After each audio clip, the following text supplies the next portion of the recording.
Welcome back ناظرین، آئیے اب آغاز کرتے ہیں۔ وَلَئِن قُتِلْتُمْ فِي سَبِيلِ اللَّهِ أَوْ مُتْتُمْ لَمَغْفِرَةٌ مِّنَ اللَّهِ وَرَحْمَةٌ خَيْرٌ مِّمَّا يَجْمَعُونَ۔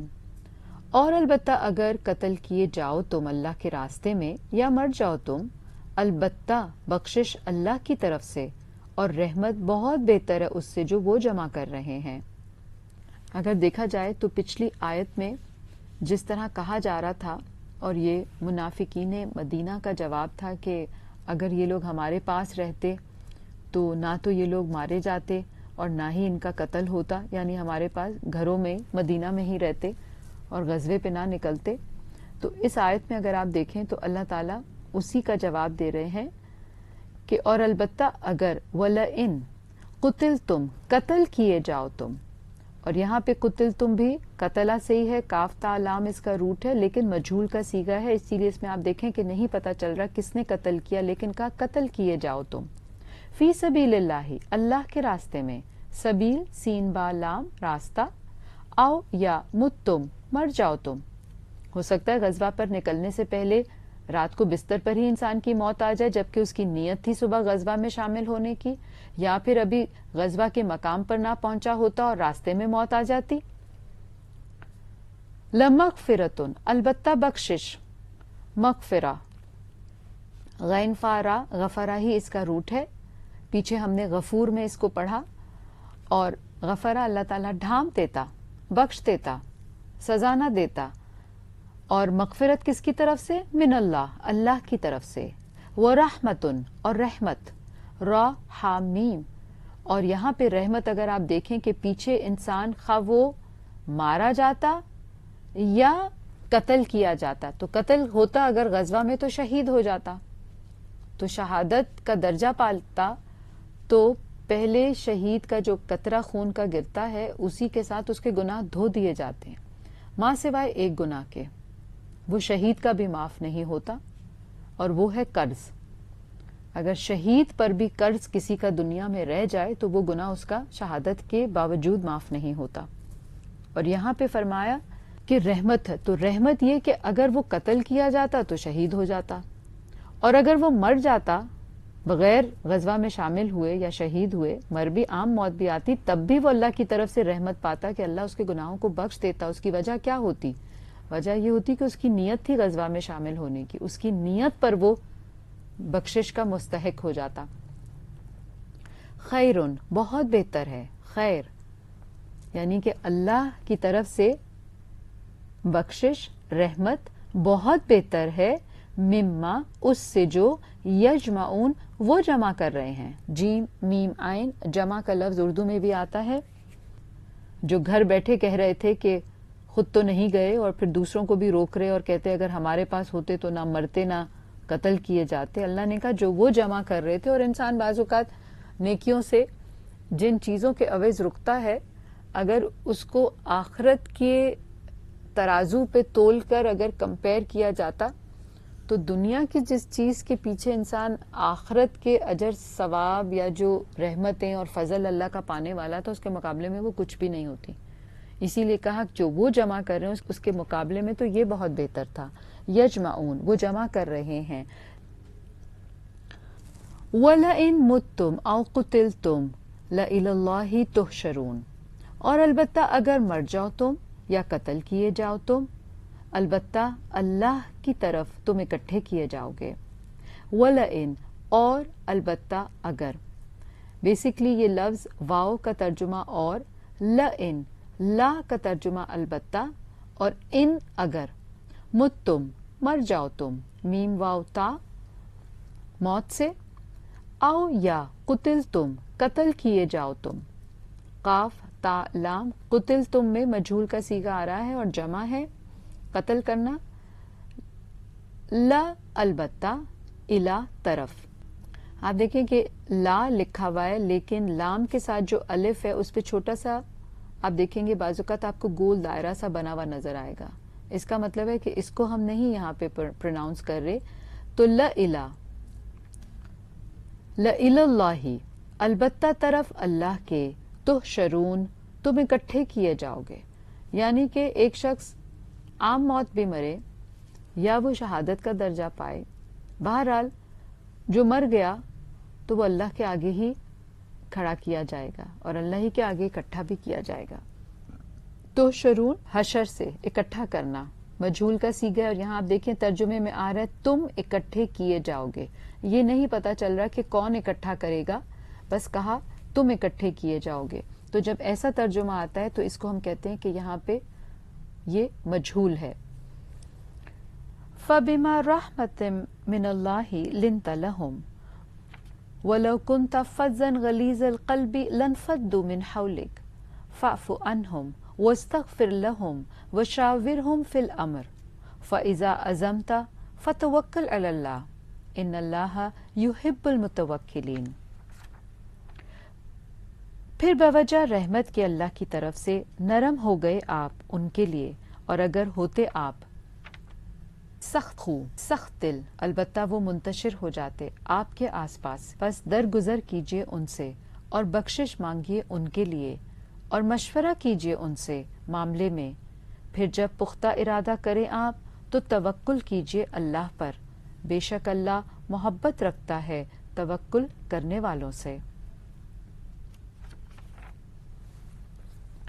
فبما پھر بوجہ رحمتن رحمت کے را ہا میم من اللہ اللہ کی طرف سے، یعنی کہ اللہ کی رحمت کی وجہ سے لنتا نرم ہو گئے آپ.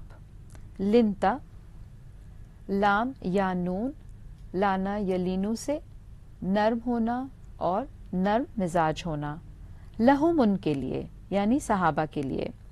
ولو اور اگر کنتا ہوتے آپ، کنتا کاف واو نون کانا یکونو سے، فزن تنخو مصدر ہے، اسم مصدر فا ذا اور مراد کیا ہے؟ تلخ مزاج. اگر آپ تلخ مزاج ہوتے کس سے؟ صحابہ کے ساتھ. غلیظہ سخت، غین لام ذا سخت، یعنی جیسے ہوتا ہے نا اردو میں بھی ہم کہتے ہیں سنگ دل، تو غلیظہ، اور جمع اس کی غلاظن آتی ہے. القلبی دل، قلب دل قاف لام با، یعنی اگر آپ دل کے سخت مزاج ہوتے یا تلخ مزاج ہوتے. لنفدو البتہ وہ منتشر ہو جاتے. لنفدو فا دعاد دعاد، انفدہ ینفدو سے بکھر جانا یا پھر کسی چیز کا ٹوٹ جانا، متفرق ہو جانا یا منتشر ہو جانا. اور منتشر سے مراد کیا ہے کہ دور ہو جانا، سب چلے جاتے، چھٹ جاتے، چھوڑ جاتے آپ کو. من حولک آپ کے آس پاس سے. حول ہا واو لام، یعنی کہ اگر نبی صلی اللہ علیہ وسلم کے مزاج میں یہ چیزیں ہوتی تو صحابہ چھوڑ جاتے، اور اللہ کی رحمت سے نبی صلی اللہ علیہ وسلم صحابہ کے لیے نرم مزاج تھے. فاعفو پس درگزر کیجیے. آئین فا واو فاعفو، پیچھے ہم اس کو افا کی شکل میں بھی پڑھ چکے ہیں. اللہ تعالیٰ درگزر کرنے والا ہے، یعنی اللہ تعالیٰ گرفت نہیں کرتا. اور اسی طرح ہم پیچھے افا کی شکل میں بھی پڑھ چکے ہیں یہ لفظ، اور روٹ وہی ہے آئین فا واو. اف کا مطلب ہوتا ہے بالکل کسی کے عمل کو دہرانا بھی نہ، یعنی کہ اس کو ریپیٹ بھی نہ کیا جائے، اگنور ایسا کیا جائے کہ ڈیلیٹ ہی کر دیں، اس کو ہٹا دیں. جیسے ہم کہتے ہیں نا کہ یا اللہ واعف عنا، تو اس کا مطلب کیا ہوتا ہے کہ یا اللہ ہمارے گناہوں کو ہمارے نامہ اعمال سے ڈیلیٹ کر دے، نہ وہ ہو نہ ان کا ذکر ہو. تو آپ صلی اللہ علیہ وسلم سے بھی اللہ تعالیٰ فرما رہے ہیں فاعف عنہم، درگزر کیجیے، عنہم ان سے یعنی صحابہ سے. واستغفر اور بخشش مانگیے. واستغفر غین فارا غفرا سے ہے، ڈھانپ دینا. لہم ان کے لیے، یعنی ان کے گناہوں کو ڈھانپ دیجیے، چھوڑ دیجیے، جانے دیجیے. وشاورہم اور مشورہ کیجیے ان سے. شاورہم شین واورا شاورا یشاورو، باہم ایک دوسرے سے مشورہ کرنا اور دوسروں کو مشورے میں شریک کرنا. باب مفعلہ سے ہے یہ لفظ، اور جب اس باب میں لفظ آتے ہیں تو پھر اس میں ایک دوسرے کا معنی مل جاتا ہے. فی الامر معاملے میں، حمزہ میم را روٹ ہے امر کا. فاذا پھر جب، عزمتا پختہ ارادہ کریں آپ. عزمتا عین زام میم، جب یعنی کہ طے کر لیں، اور اسی طرح حلف دینے کے لیے بھی یہ لفظ استعمال ہوتا ہے. فتوکل تو توکل کیجئے. واو کاف لام. توکلا یتوکلو، اور مراد کیا ہے؟ اعتماد کرنا، یعنی اپنے معاملے کو کسی اور کے سپرد کر دینا. تو اللہ تعالیٰ کہہ رہے ہیں فتوکل، آپ اپنا معاملے کو فیصلہ کرنے کے بعد ارادہ جب پختہ ہو گیا، اب اس کو سپرد کر دیجئے. کس کے؟ اللہ، اللہ پر، پھر اللہ پر چھوڑ دیجئے. ان بے شک اللہ، اللہ یحب محبت رکھتا ہے، اللہ پسند کرتا ہے. یحب ہا بابا، حبا یحب سے کس کو؟ المتوکلین، توکل کرنے والوں سے. اللہ ایسے لوگوں سے محبت کرتا ہے جو پہلے اپنے ارادے پختہ کر لیتے ہیں اور پھر وہ اپنے معاملے کو اللہ پہ چھوڑ دیتے ہیں. مثال کے طور پہ کسی کو کوئی بیماری ہوتی ہے تو وہ اپنے علاج کے لیے ڈاکٹر کے پاس جاتا ہے. تو اس معاملے میں ہم توکل کو کیسے سمجھ سکتے ہیں نا؟ اب بیماری ہے اور ڈاکٹر کے پاس نہ جایا جائے، علاج نہ کروایا جائے اور دوائی بھی نہ کھائی جائے، اور انسان کہے کہ میں اپنی بیماری کو اللہ کے حوالے کر دیتا ہوں، تو یہ توکل کے منافی ہوگا. کیوں؟